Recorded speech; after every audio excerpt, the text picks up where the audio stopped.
Birds काफ़ी ज़्यादा थे यहाँ पे, हज़ारों की तादाद में मेरे ख्याल से बर्ड आया हुआ आज। और अल्हम्दुलिल्लाह अभी डी ग्रीन क्लास के अंदर मेरा बर्ड गोल्ड विन किया है, तो इस वक्त तो काफ़ी एक्साइटमेंट है, काफ़ी खुशी का मौका है मेरे लिए। और मैं तमाम फैंसियर्स को कहूँगा एक बार ज़रूर अपने बर्ड को पार्टिसिपेंट बेंच पे लेकर आएँ, पार्टिसिपेट करें ऐसे शोज़ में। इससे आपको बहुत ज़्यादा लर्निंग मिलती है और आपको जीतने का मौका मिलता है। मैं एक बर्ड हॉबीस्ट हूँ जो कि लव बर्ड की हॉबी करता हूँ, मेरे पास लव बर्ड्स हैं। आज जो ये शो हो रहा है, ये बेसिकली शो इसलिए कि कराया जाता है ताकि जो हम अपने जो बर्ड हम ब्रीड कराते हैं या जो हमारे पास बर्ड कीपिंग होती है उसमें हमें पता चले कि हमारे बर्ड जो है वो ब्यूटी में किस स्टैंडर्ड के ऊपर आते हैं।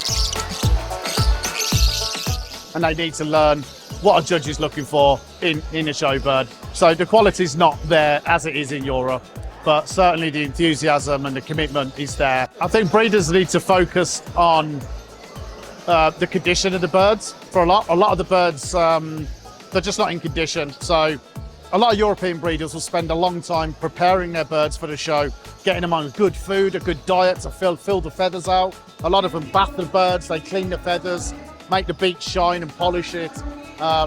So a bit more preparation for the birds can make a big difference, because you could have the best bird in the show, but if he sits hiding in the bottom of the cage, I can't judge him. So preparation is very important.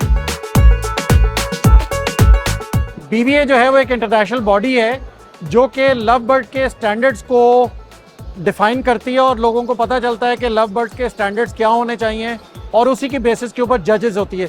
जब ये show होते हैं, जब हम अपने bird लेके आते हैं और जज उनको जज करता है कि ये बर्ड किस क्वालिटी की, स्टैंडर्ड क्या है, उसके नंबरिंग करता है, उसकी मार्किंग हमें बताता है, उसकी कैटेगराइज करता है, तो उससे क्या होता है कि हमें पता चलता है कि हमने कितने अच्छे बर्ड ब्रीड कराए, जिससे हमें मोटिवेशन मिलती है कि हमने और बर्ड जो है वो क्वालिटी स्टैंडर्ड के ऊपर ब्रीड कराने हैं। ये जो लव बर्ड है ये फर्स्ट टाइम ग्रीन में पाया गया था और फिर अब इसको दुनिया में मुख्तलिफ म्यूटेशन में मिक्स करके इनको ब्लू में, पार ब्लू कलर्स में इनको हमने और मुख्तलिफ दुनिया के लोगों ने उसको बड़े कलरफुल तरीके से ब्रीड कराया। तो अब ये आपको बड़े कलर कम्बिनेशंस के अंदर ये बर्ड नज़र आता है, जो इसकी ब्यूटी चार्म में, खूबसूरती में बड़ा इजाफा हो गया है।